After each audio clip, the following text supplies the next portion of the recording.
G'day Cephalon Collective and welcome to episode 51 of Cephalon Squared. How you doing? My name's Cephalon Greg. I'm joined, as always, by Cephalon Lucas. How are you doing, sir? Worn out. Absolutely fucking worn out. Wow. It has been one hell of a weekend. Wow.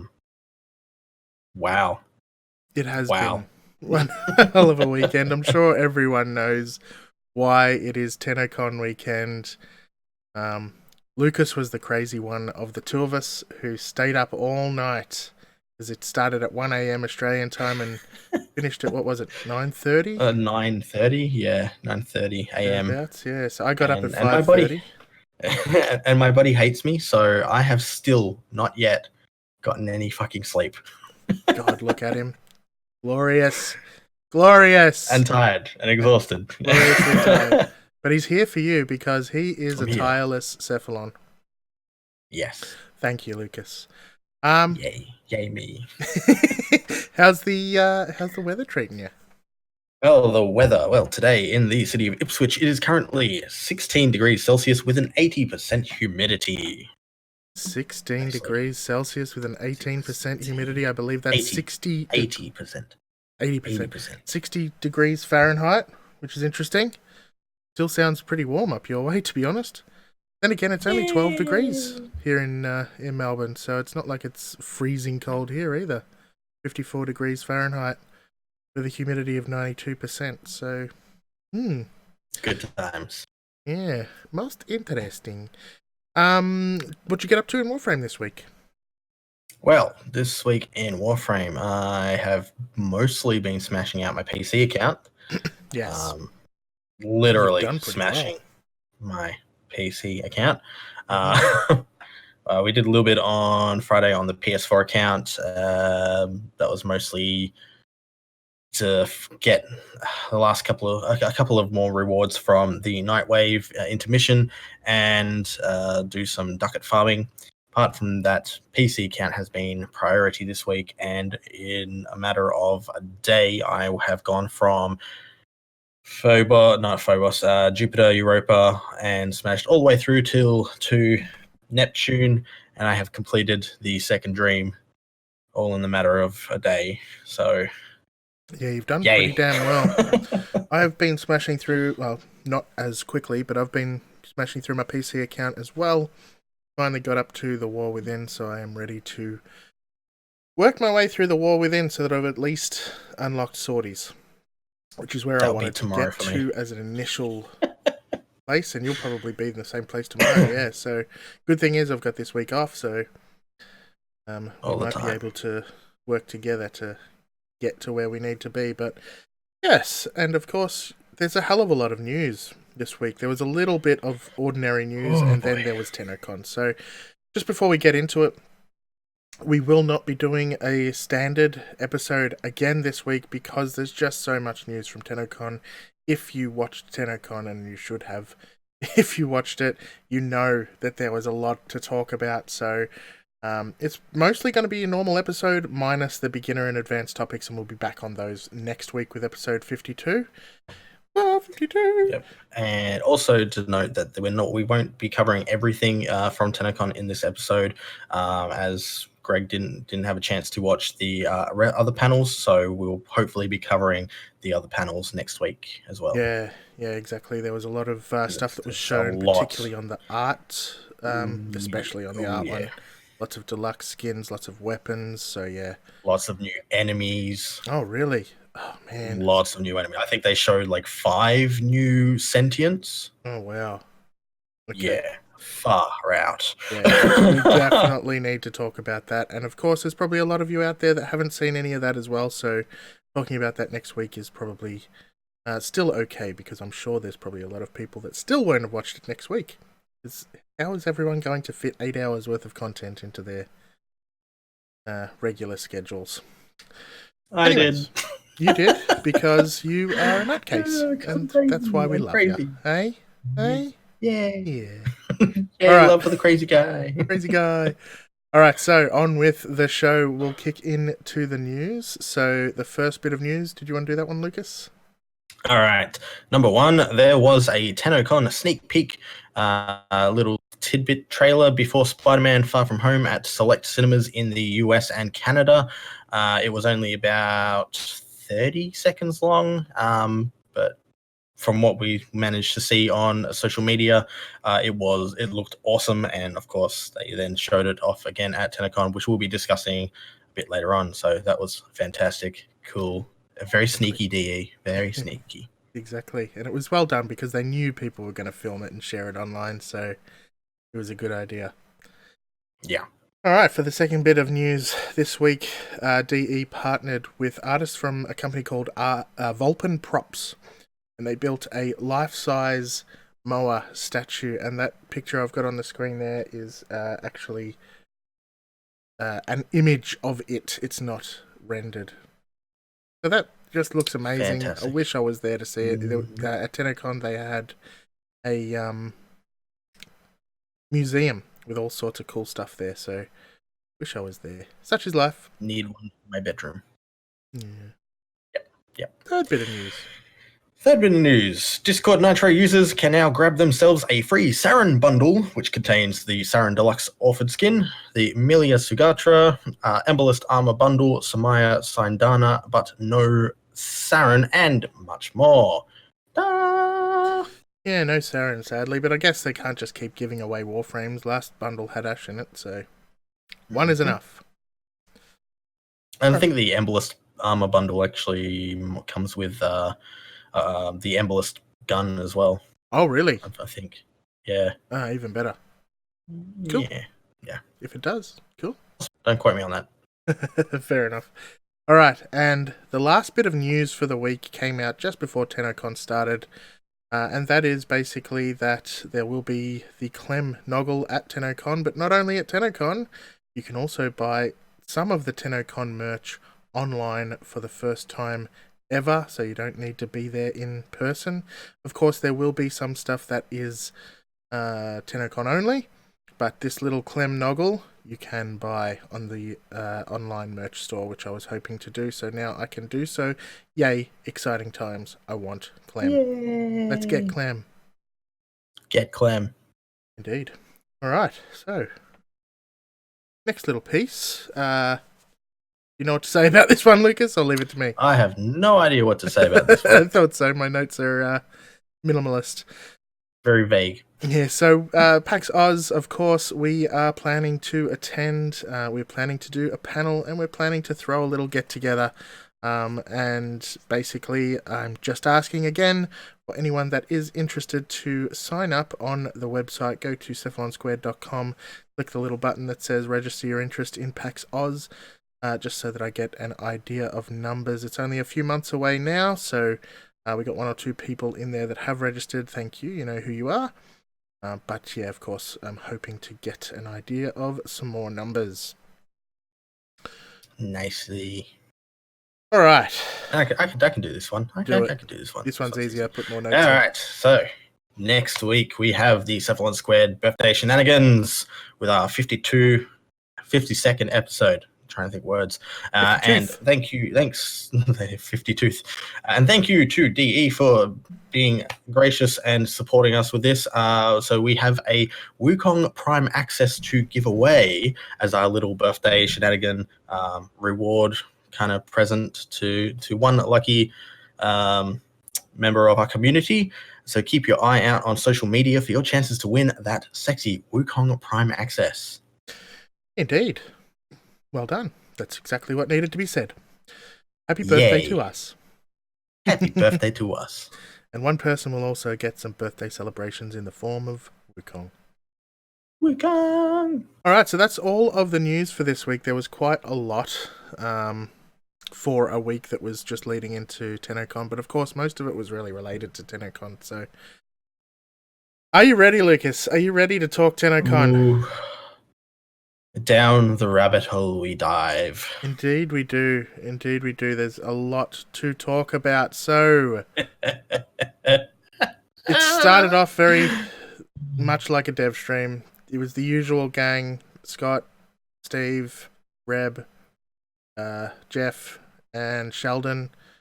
And they all introduced themselves, said g'day, and that's about it. And they also announced that they were supporting, because every year TennoCon supports a charity, a local charity in Canada. This time around, they supported the Canadian Mental Health Association as part of TennoCon. They donated $250K to that particular charity, and that's fantastic. You still can donate if you go to warframe.com. I think there's somewhere you can donate to that charity there. If you want to donate yourself, go for it. It is a very good cause, and of course, just a quick message out there to everyone that is suffering from some form of mental illness, whatever it may be. Trust me, we all get it. Don't let the man get you down. Talk to someone. There's always someone out there listening. I'm nodding. We'll listen. Hopefully. All right, Lucas, you want to continue? Yeah. Okay. Cool. DE then decided to surprise everybody with a competition. I can't remember the details of the competition exactly, but the prize is literally out of this world, as it is the opportunity to win a trip into space. Yes. You heard me right, people. A trip into space, so you can really become a space ninja. Just stop and think for a second. How many game developing companies out there do you know of that would literally give one of their players a chance to go to space? It's pretty cool. Well, actually, they said it's $250,000 towards a trip to space. Close enough. I'll take $250,000, no problem. Thank you. I think it's so you can go to warframe.com/space ninja to register, and I think it's got something to do with how many times you play the game. Yes. I think the more days that you log in, the more chances you get in the competition. Yeah, the more entries you get into the contest. Yeah, which is an interesting way of doing things. Wow. Just wow. Yeah. All right. So from there, they went into the meat and potatoes of this particular TennoCon. There was a lot to show. Let's just crack right on into it. So the first bit of news is that they introduced Dan Trachtenberg up on stage. He is a Hollywood director. He directed 10 Cloverfield Lane, which I am yet to see, but am very interested in. Some episodes of Black Mirror. He's directing the upcoming Amazon series The Boys, which I'm very interested in because the comic was fantastic. And a whole bunch of other things. And he was there basically to announce the new cinematic trailer that Lucas alluded to during the news. This is basically a whole new introduction to the game, goes for 6 minutes, introduces the 3 starter characters, Excalibur, Volt, and Mag, shows off their abilities, and introduces the player to the backstory of Warframe. It is amazing. Holy fuck. Yeah, that's the only thing you can say. Absolutely amazing, really impressive stuff. Blew my mind. I can't wait to watch it again and again and again, and it's online, so you can. Yep. Yeah. Oh wow. Yeah, it was fantastic. And there was also a little snippet that they threw into this trailer to kind of allude to a upcoming Mag Mini Rework. Yes. When I saw this particular ability being used, I was like, hang on, that as cool as that is, Mag doesn't do that. Go on, describe what she does. Basically, she held out her hand, caught a flurry of bullets that were being shot towards her just by holding up her hand, spun the bullets around and shot them all back at the enemies that were firing upon her. Yeah. So apparently that's coming to Mag. So they didn't announce anything in regards to dates, but we did receive a press release about all of the stuff that was announced at TennoCon, and in there it says that it's not coming until late 2019 or possibly early 2020. That's probably got to do with the fact that they need to actually create initial quests and things that match the story that happens in that video. Oh yeah. God, that's good. It does. It really does. I think judging from what we saw, I think we can say goodbye to Vor's Prize. Yeah. You can't dropkick from that into Vor's Prize because it just would not make sense. No. No, would not at all. No problems. I'm okay with that. Vor's Prize is pretty dull. Yeah. All right. So, they didn't really go into this very much, but they just announced that in one of the other streams that were on during the week, they showed off the next 2 Warframes. So the big guy that eats things is now called Grendel, and the little guy that runs fast is now called Gauss. Gauss! Yeah. Sounds very these German. were also revealed. These were also revealed during the art It was also panel. during the art one. Bloody hell. Art panel, yeah. They did say that Gauss is due out soon, TM, while Grendel is still a little bit further away. So, yeah, looks like there's a new Warframe coming soon-ish. Yeah. Okay with that. Fantastic. Now, at this very moment, live on all platforms, Wukong Prime Access. Yay! There was a little bit of a fiddle around with his initial appearance. So what was leaked in previous weeks is not how he ended up being designed, which is fine in my opinion, because they ended up making him look a hell of a lot better. Yeah, they beefed him up. He looks a lot better. Yeah, and in his Prime accessories, there's also a very cool looking Kubro skin. Ah. A very cool Kubro skin. Yes, the Prime accessories pack. Yes. Yes. So I'm excited about pretty much everything to do with the Wukong Prime Access, especially since good old Dougie decided that he would get it himself and inform us on the stats of all the weapons and whatnot. And he also mentioned that the Prime Zouge crossbow has exploding bolts. Damn. That's yes. Cool. I need it in my life. That is awesome. Yeah. So I'm looking forward to all the things of this Wukong Prime Access. The thing that slightly annoys me, though, is in the Wukong Prime Access pack, he comes with a kick-ass ephemera. In the accessories pack, it comes with that cool Kubro skin.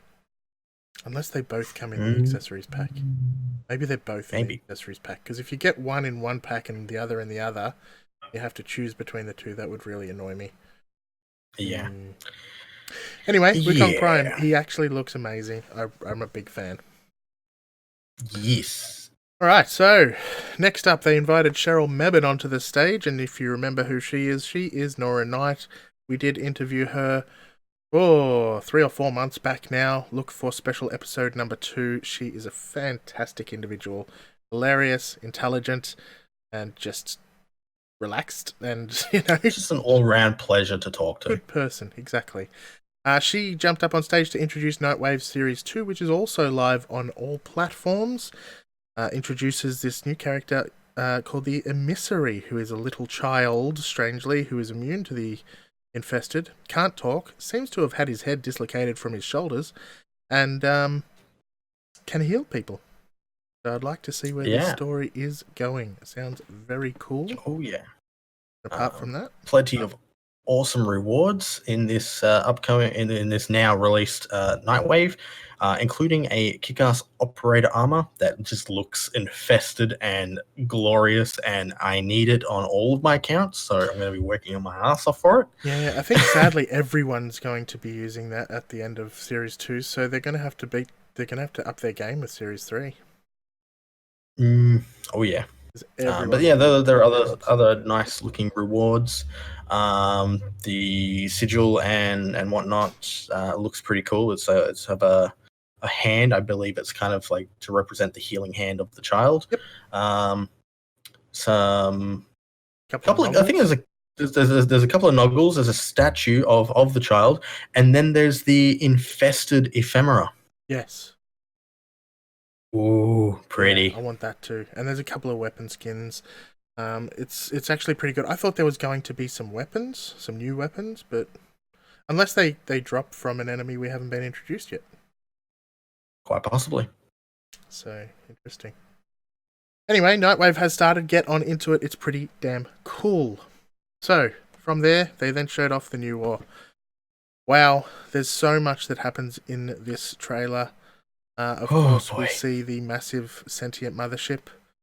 Um, we see the sentient mothership fire shitloads of, what would you call them? Pods? Sentient pods, yeah. Yeah, sentient All the pods. while absorbing freaking matter within the solar system to rebuild itself. Exactly, it's Um, just amazing. so cool. And these Um, pods just fly through the system, destroying everything and landing on every planet. yeah. If you listen carefully to some of the dialect that's actually being said Mm. while they are flying through the system, I actually caught a glimpse of one saying, "Mercury has gone silent." Yeah, yeah, they I did was say like, that, and they "Holy were saying shit!" Ostron should prepare to evacuate or something like that. Yeah. So So, holy shit, this is war. Um, exactly. And then it ends up with a very cool looking character that looks like a cross between something from Independence Day, the aliens from Independence Day, and uh, War of the Worlds, the old 1950s style war. It just looks fucking amazing. And apparently, it's Natar's brother. I think his name was Ara. Cool. yeah. He had a very devil-like appearance to him. Yeah. Yeah, it's very It dark was and really, bony and really cool. So that is a thing. Natar has a brother, and he's leading the charge, and yeah, we're screwed. it sounds like Natar has to choose. So cool. So looking So forward to it. damn cool. All right, All Lucas, you get right. to introduce it. Oh wow. Okay, so the next thing that they decided to show us was the Railjack demo or Imperium. And they firstly showed off the graphical upgrades that are coming alongside Imperium. Looking at a new design to our orbiter, which look fantastic. God, it looks good. We have a sky roof. Oh, that's right. How did I forget that? We have a damn sky roof. Look at the stars. Mini Railjack. So yeah, the new engine that they're going to be using really makes it so that we can see the shadow transitions proper. The lighting and shadow rendering is fantastic. Everything looks just more. It honestly looked more realistic. Yeah. Like all the terminals within the orbiter, all of them kind of had like an aged metal kind of feel to them, and they looked realistic as all hell. It was fantastic. Yep, I'll give you that. It just looked amazing. I can't wait till it hits. Yeah. Who knows when it's going to hit, but yeah. From there, they went into the dojo, they went to the dry dock, and they showed off. God, there's so many things here, but they showed off the ship So in the things. dry dock. It just flew in, and it's massive. And they then walked around the side of it to where you go to the part where you can customize the ship. And they looked at the pilot gun options, and each of those guns, there's 4 of them that they showed. 4 slots for different kinds of weapons. Each had their own stats, which shows me that they're going to be able to be swapped out. You can collect different weapons for it. There was a pilot gun, there were side guns, missiles, and a decoy that you can use as well. So much. So that's cool. Do you want to do the cosmetics? Yeah, Railjack Cosmetics. You can name your ship, which actually applies the name to the side of the ship. So that's fantastic. Cool. Yeah, I'm already kind of jotting down name ideas for my glorious ship. You can apply decals, which by the looks of it were basically the emblems or the glyphs. Yep. So any glyph that you have in game looks like it can be then used as a decal on your ship. Cephalon Squared glyph coming soon. Cephalon Squared coming soon. Change colors. So many so many things you can change on the railjack system. It's insane. Like you can change the colors on the outside, change the colors on the inside, all the cosmetics, system mods, weaponry, battle abilities, tactical abilities. It's absolutely freaking insane. Yeah, it was a bit confusing as to what was what. So you can mod the weaponry. You can, and then they had a different section that was called battle, and that was different abilities. They compared that to Warframe and Arcwing abilities, so that the Railjacks themselves have abilities that you can swap in and swap out, which is cool. The tactical mods were, things like support for the away team and shit like that. And of course, the systems section is for rerouting shields or energy to engines and things like that. So, my god! And rather than having to go back to the dry dock and repairing every time you've done a mission, they decided that you use your resources to reinforce sections rather than having to repair all the time, which would be a pain in the ass. I think that's a great idea. Yes. Which, you can pick up materials from when you're just flying around shooting asteroids. Yes, that was awesome to see they were doing that. So good. What else was there? Squad rewards are individually received, even if using someone else's railjack. So awesome. Like basically, if someone gets something, everyone gets it. So cool. And then when you entered the railjack, they showed off the new Cephalon Squared. He was cool. He had a cool voice. He's got a really cool personality. And authoritative. Yeah. Authoritative. Very. And what else? NPC crew, which you can hire and fire to your specific specializations that you desire. So I don't know where you'll be hiring or firing people from, but this is the thing. You can go in and check out people's resumes essentially and hire the best crew to help pilot your railjack. Yeah, I don't know exactly how that'll affect things, but I'm certainly interested. That's so freaking cool. It adds a bit more depth to the game as long as it actually does have some sort of effect. So, Yes, they then went and showed a new navigation screen, which is very 3D. It might just be a navigation screen for the railjack, and you have your standard navigation screen in the orbiter. Yeah. Which would make sense because this one had some different sections and a whole bunch of new nodes, and it'd be silly if you could access those nodes from the orbiter. So, there was so much to this. I think there was something like a good at least 6 or 7 nodes per spot on this just new in that one star section chart that they went into. Yeah. Well, they went into a couple of sections. Oh, did they? Yeah, because they started off in, I know you've got it written down here, the Heliosphere. Yeah, they started off in the Heliosphere, and then they later on went to Earth for the next one of the next things that we can talk about a bit later. Yeah, which was fantastic. Crazy damn things. God damn, it was all. So we may as well start talking about the Heliosphere.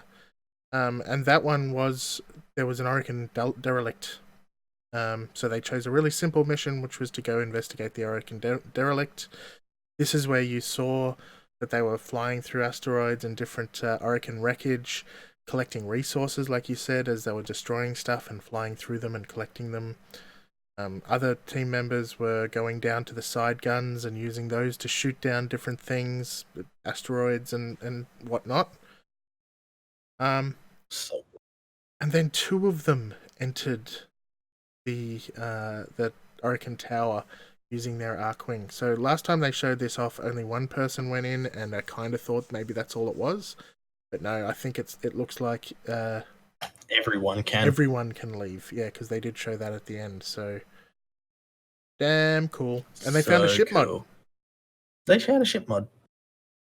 And then upon trying to escape, the person who was left on the ship just was using tactical abilities to basically send CC electrocution into the derelict to CC some of the enemies from on board on board the ship. So far out. Yeah, that was awesome. So basically, even though you're not there in person with your teammates, you can still use abilities to help them out. Yeah. I just thought that was amazing, and in practice, it looked so good. It helped them a hell of a lot. Oh, hell yeah. I don't know what else to say. It was impressive. Shotgun pilot. Yeah. And towards the end, they got to face to face with a new infested enemy that had a big long arm that was swinging at them.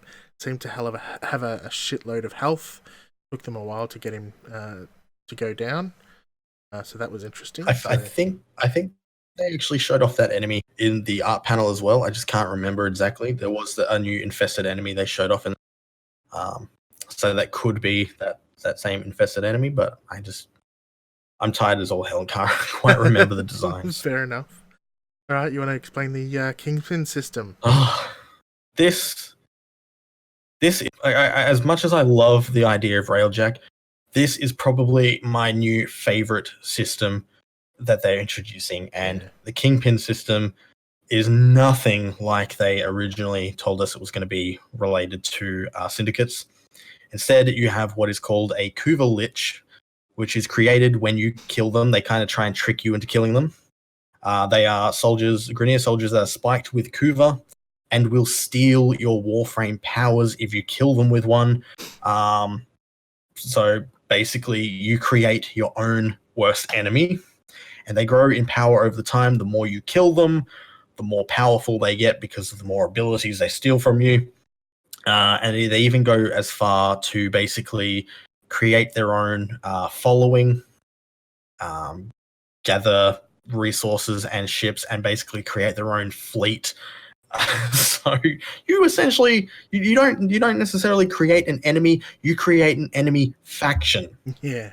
Purely so dedicated to killing you. It's such a great idea. I mean, it's clearly sort of borrowed liberally from the Lord of the Rings, what was it called? Shadow of War series, but hey, it's the best thing about that series, and it fits so well into the Warframe universe as well. It just does. makes sense. Yes.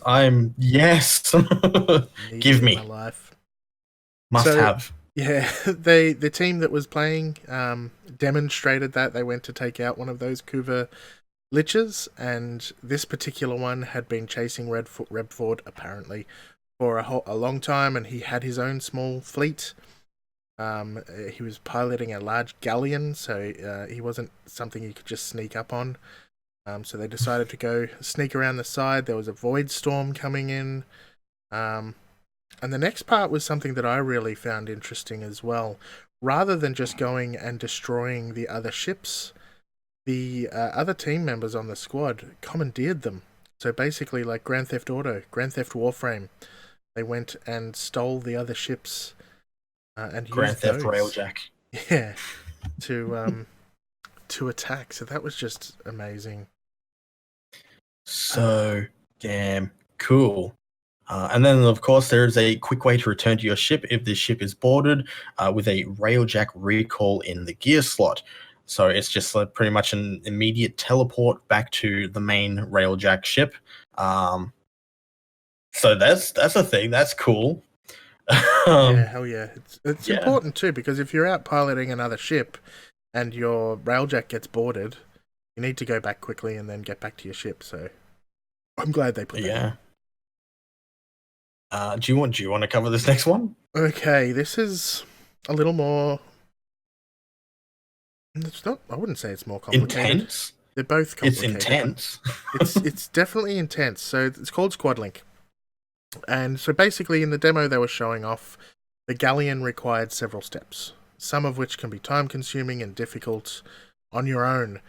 So the example they had was that the galleon itself had its own shield generator. And the shield generator was actually down on Earth, just like in a little movie called Return of the Jedi, where the Death Star had a shield generator down on Earth, projecting a shield across it. So, rather than slowly chipping away at the shield with the railjack, which was possible. They said, just takes longer and it's a little bit more difficult. They used a squad link, so basically they called out to any of their friends, clanmates, alliances, etc., that were down on Earth, just doing their own thing, and asked them to help. And what they did was they did a short little mission, not unlike a what are they called? When you're down in the plains. Bounties on Earth. Yeah, bounty will do. Not unlike a normal plains bounty while you're down there.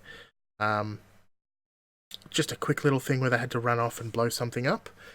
And by doing so, that destroyed the shield up in space, helped them out. Both teams got a reward as a result of using Squad Link, made it a little bit easier for the Railjack team to get onto the galleon. Just a fantastic idea. In practice, I'm interested to see how it works, because if it only works with friends, clanmates, and alliances, how often is someone going to be there? It looked like they had to actually deploy a Squad Link thing to say that they wanted to do Squad Link.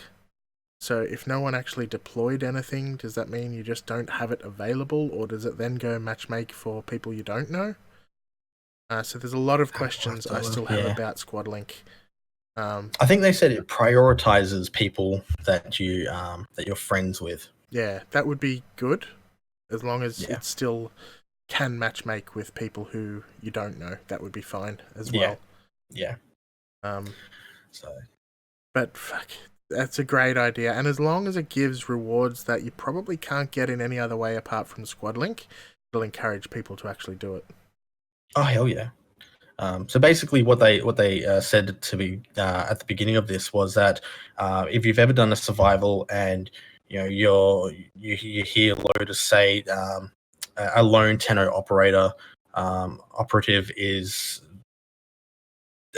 searching the place, and they need you to cover them or you provide backup. This is that situation put into a proper mode. Yeah. So and we have actually talked about that on a previous episode, I'm pretty sure. When you start up a survival. Yeah, and it says that.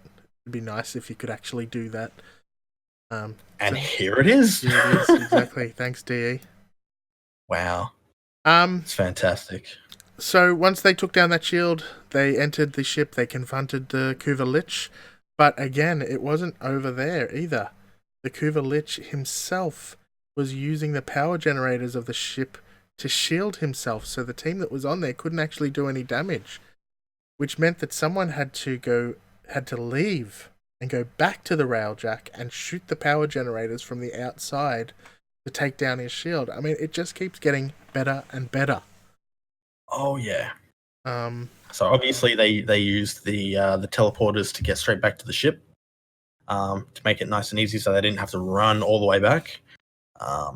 And yeah, then I think at one point they actually ran out of energy on. Had to swap to the smaller cannons. They couldn't use the big cannon to actually do the deal the final blow. Yeah, exactly, which was also pretty cool. So you have to keep managing your resources the whole time as well. And the reason that they said he used those shields was because he had a tech specialization. So every enemy is going to be different. Every encounter is going to be different. I mean, there might only be 4 different kinds of enemies, and maybe it'll get boring after a while. Who knows? But sounds good to me so far. Yeah. And then, of course, when the Kuva Lich was killed, we had a little mini cinematic of Reb killing her Kuva Lich. He had a little bit of a monologue to say, including saying that, when will you learn? I've now become immortal like you.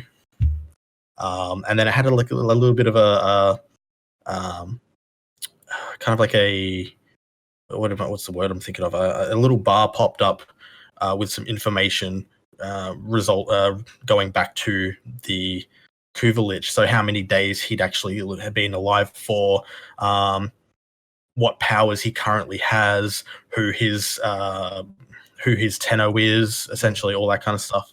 So it was really, really cool. Yeah, I'm very much looking forward to that coming into the game. All of this stuff is just Oh amazing. yeah. Couple of Now other little before bits. Sorry, go on. yeah, I was just going to say before we go over to the next big thing, I just wanted to jump back to when they were taking out the smaller fleet. Something I did actually pick up on that I'm got to laugh at, and I'm pretty sure Xeno Galleon's going to be extremely Oh, that's happy right. about this. But you can now shoot your allies out of the railjack as essentially arc-wing torpedoes. Yes, that was hilarious. As soon as you mentioned that, you said, "Oh, Xena Galleon's going to laugh about that," and he probably did. He's probably Yes. sitting there just going, "Yes!" I can fire Loz out of a cannon. All right, so a couple of other little bits and pieces was that all Arcwings in this demo at least can now blink. Cool. I like it. I think it's a good idea. And the Void Storm that was coming in was causing all sorts of little issues, including the inability to use recall to return to the ship. How else it will affect things, we don't really know just yet.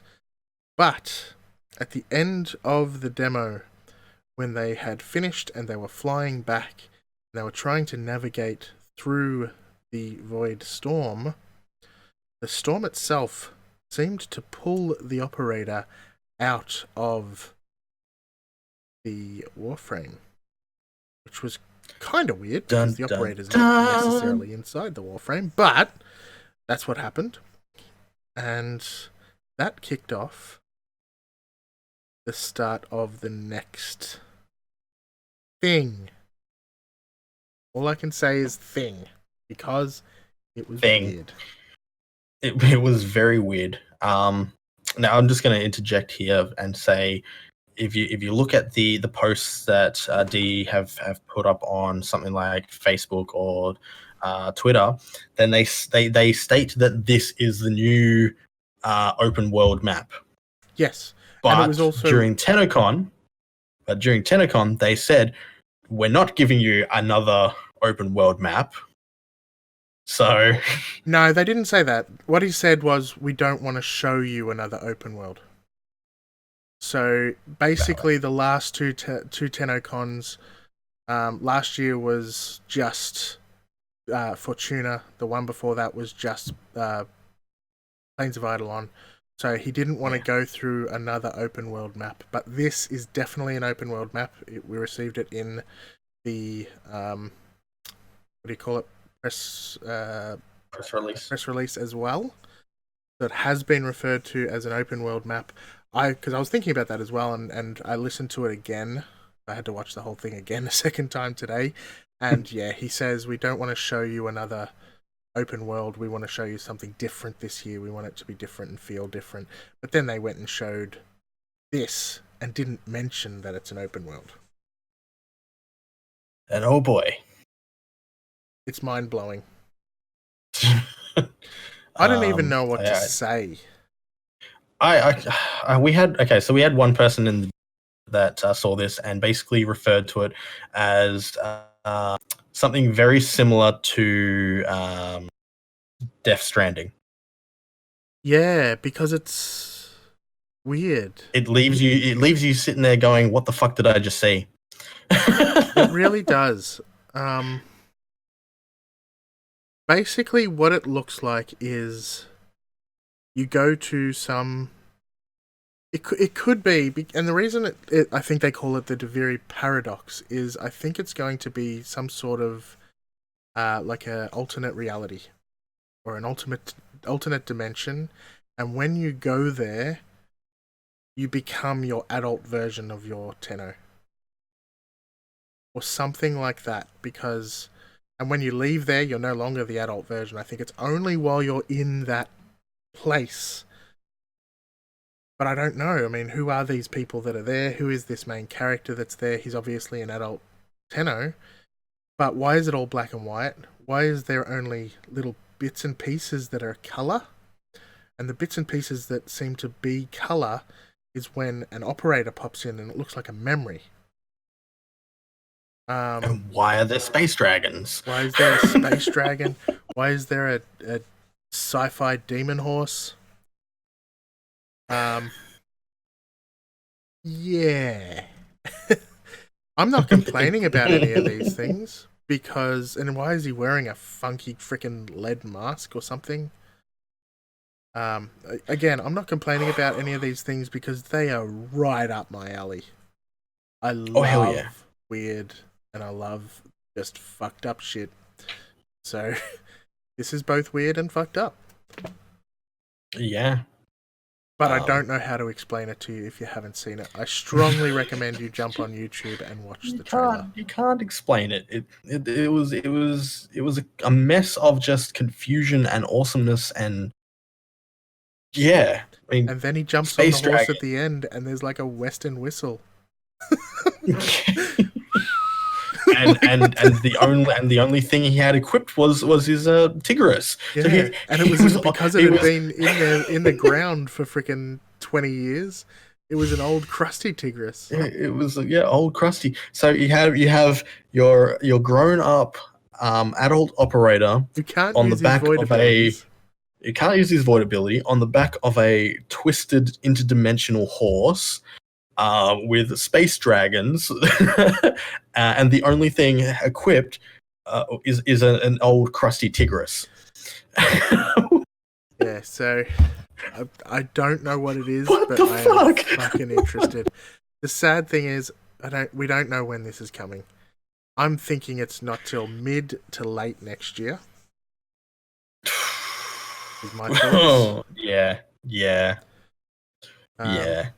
Now, while we're on these ideas, so we know that the new war is coming out Christmas this year because that's the date they said they were targeting.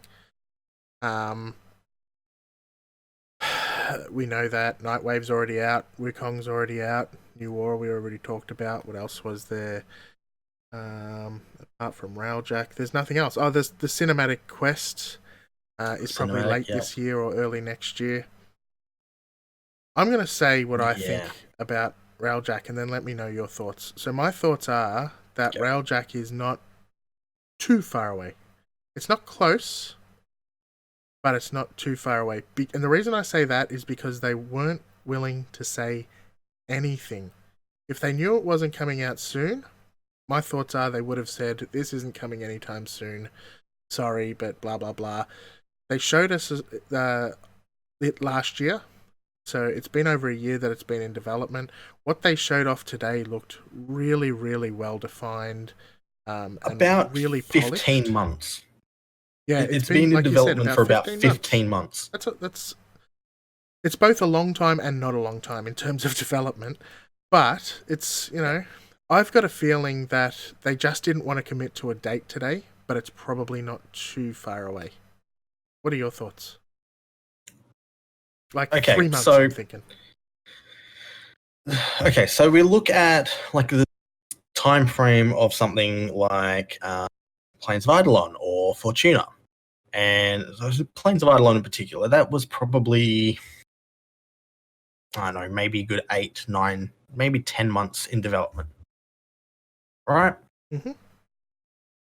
And look how huge that was. Mm. Look how big of a game changer that was. They've now spent at least 15 months on the Railjack. When they first showed it to us last year at TennoCon, it was already fairly fleshed out and we had a rough idea of how cool this thing will be. A year later, they come back with the same concept, but 20 times the size. Yeah. All the other little tidbits thrown in, like the fucking Kingpin system. Exactly. I actually agree. Give it 3 months. I reckon they just need to finish the polish and it'll be hit miss. It's from what they have shown. Okay, you literally put down everything that they have shown for this. They've shown us the combat system. They've shown us the squad link. They've shown us the items you need for squad link and Railjack teleportation. They've shown us GTA Railjack. build your own boss. Mm. There's what they have shown us. They've shown us a quantity of items that cannot just be simply, oh, it's still a work in progress, or like, it's still in development. From what they've shown us, they could take this entire system. They can take this entire system and literally make a separate individual game just with this system. Yeah, they could. With all the tile sets they put in, as we said earlier, there's like just the 2 planets that they showed. There was about 7 or 8 on one, and the same amount on the other one. And there was something like 5 or 6 different planets to actually travel to. So that's not a small amount of areas to explore. That's quite a substantial amount of gameplay to explore and find all these little special nodes that special mods that go towards your railjack, and just everything they've shown. Yeah, it's too big to be not close to finished. Yeah, I agree. I mean, it also could have been just all held together by tape, because they did seem very nervous. So yeah, but they also seem nervous every year when that's true. When it comes to this, it's probably just a case of they've got the parts in place, but they haven't really made sure that it's stable. And now the next however many months will be making sure it's stable, adding in the little bits that need to be added in between pieces, polishing it, and then releasing. So and also on that the whole thing may have just been held together by tape. They also did have the railjack system connected to the Devuri paradox, so maybe that was the part that was actually just the where they were mainly scared. Yeah, true, because the Devuri paradox is obviously a long way off. That was yeah. It seems to me like the Devuri paradox is still just an idea at this stage. A concept. Yeah. Of so far very entertaining concept. But still just a concept. I love it so much. It's literally my favorite thing from this whole TennoCon was the Devuri paradox. That was my favorite thing, but there's just so much to look forward to. I'm looking forward to the new war even more than ever. I'm looking forward to Railjack even more than ever. Like, the new war and Railjack are both massive expansions in their own right. Both of them are bigger than the Plains of Eidolon and Fortuna, I believe. Yeah. Okay, so one thing I'm pretty sure they mentioned during the art panel was there being a bit of an interconnecting part between the new war tile set and Railjack. So maybe, because I think some of the enemies they showed off were supposed to be like fight in space kind of Arcwing combat style stuff. Interesting. So in that case, Railjack has to come out before the new war. Yeah, possibly. I'm down for the Kuva Lich. The Kuva Lich is easily my favorite part of the whole damn thing. Yeah, that's also a really good idea, and I can't wait to see how it all plays out. Man, I'm so excited. Yep. Build a boss. Build a boss. build a boss. There's so many things to look forward to. I am just so excited. We've got modular melee weapons. We've got modular secondary weapons. We're getting modular ships. One thing that was also in the art panel, we're getting modular Arcwing. Arcwings, exactly. I saw a photo about that. And now we're getting modular bosses. Yay! Yeah, damn. Holy shit. This is amazing. So good. And that was it, really. There was another 5 or 10 minutes of them giving prizes away and chuckling to red text, but apart from that, that was the whole of the TennoLive experience. What else have you got to say, Lucas? Fuck. Yeah. There is so much to look forward to. I didn't think they could outdo themselves, but they really have. Oh, they really did. Plains of They Eidolon really, and really did. Fortuna were both, kind of Great. were both amazing, really great Yep. additions to the game. But I think the new war on its own is better than both of those. Yep. And Railjack on its own is better than both of those. Oh, Probably they the gave us Paradox. Railjack last year as well. They But did announce it, but yeah, it was in just comparison, a surprise thing. Yeah, in comparison, holy shit. Yeah. I've never been more hyped for Railjack than I am right bloody now. I've never been more hyped for Warframe, really. In general. But chances are we're going to have to wait a substantial amount of time, and it's going to drive everyone crazy. Probably going to feel a bit of a burnout waiting for this amazing content to drop. Yeah, because I think there's going to be a lot of people jumping in again now. Right now, there'll be a lot of people getting into Warframe, trying to get up to speed. There'll be a lot of players coming back, and there'll be a lot of players like us who are just going to smash the shit out of Nightwave because we're all excited about what's coming. And give it a month from now, we're all just going to be going, oh god, when's this coming Give out? me Railjack.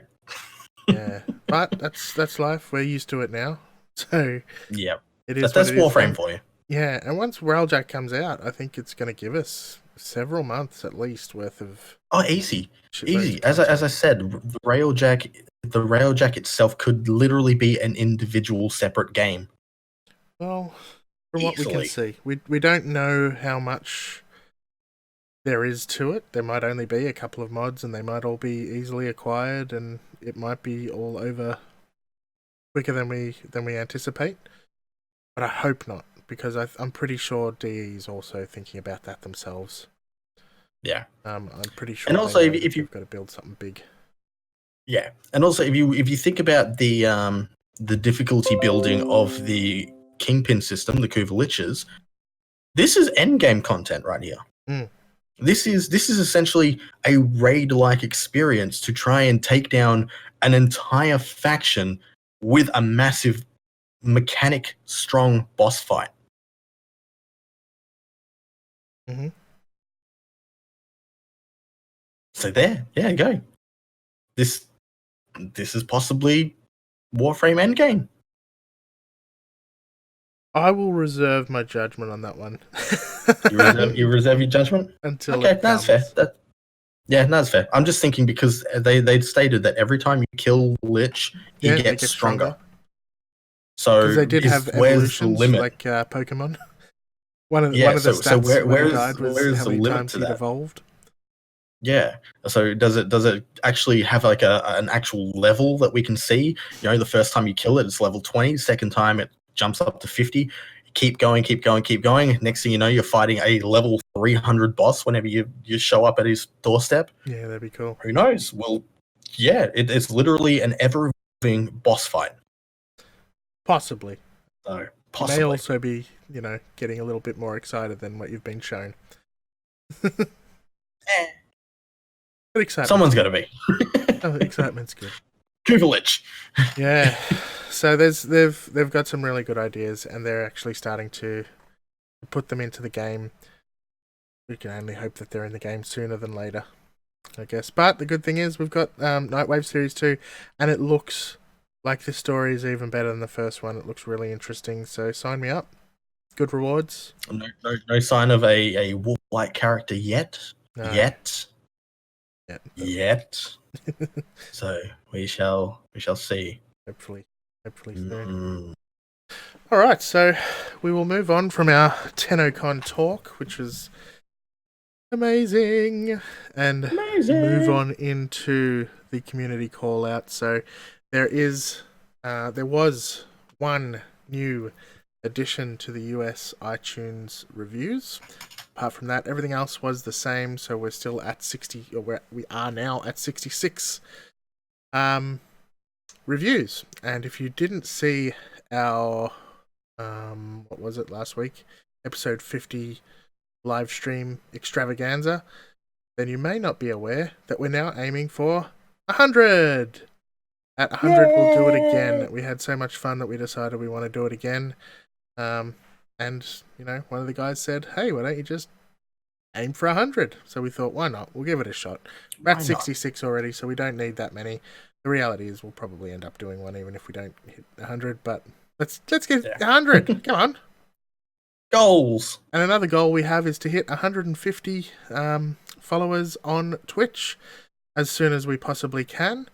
So that is, I don't know where we're at. We're at 55 to 60, 50, somewhere around there. I think somewhere in there. Yeah. We've had a couple of really successful nights streaming this week as well. So that was fantastic. Indeed, we have, and we keep getting a few here and there just out of the blue as well. So go over to twitch.tv/Cephalon Squared, give us a follow, and check us out. Come join us on the stream. Sometimes we like to have a bit of a chat, talk about Warframe. You got any questions about Warframe, come there, direct them to us. We'd be happy to help. All right, Lucas, did you want to read the review? I cannot pronounce that name. Neither can I. That's why I said Lucas. I'll do it then. I'll read the name. You read the review. This comes from the iTunes US, and the person who left the review spelt their name as WHOY Jeffy. So it could be Huey, Jeffy, or Hoy, Jeffy. Thank you for your review. Titled Great Podcast. I really like this podcast because of how informative it is. Simple. Thank you. And straight to the Simple. point. Straight to the point. Thank you. We're going to call really you appreciate it. Thank you, Hoy. Hoy. We appreciate it. And next week we do have another review that was added during the week that made me chuckle. So we'll read that one out next week. So we're about to be out of reviews to read out. So if you'd like to make a review that makes us chuckle as well, now's the time. It'll get read out. Promise. All right. So before we close everything out for another week, is there anything you wanted to say or do? Did you want to do a dance? Do a little dance. There we go. But, not that I can think of.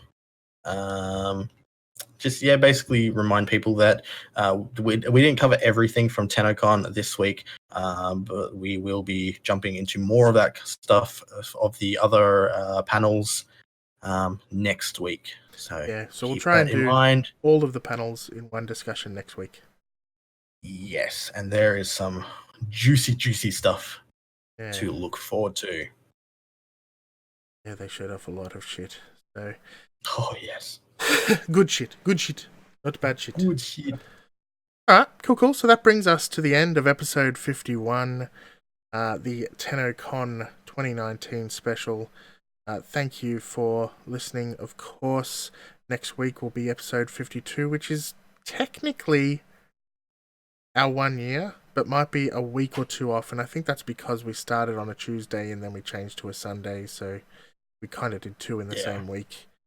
When we first started, but that's fine. We'll call it a year as of next week, and we will be running our competition. Do not forget that one. Keep an eye out for it. We're giving away Wukong Prime access on any platform, so it's not like you have to be on a certain platform. And basically, I'll be sharing a link on all of the social media platforms, and that will explain how to enter. It'll be basically go to our website, go to our Twitter page, go to this, go to that.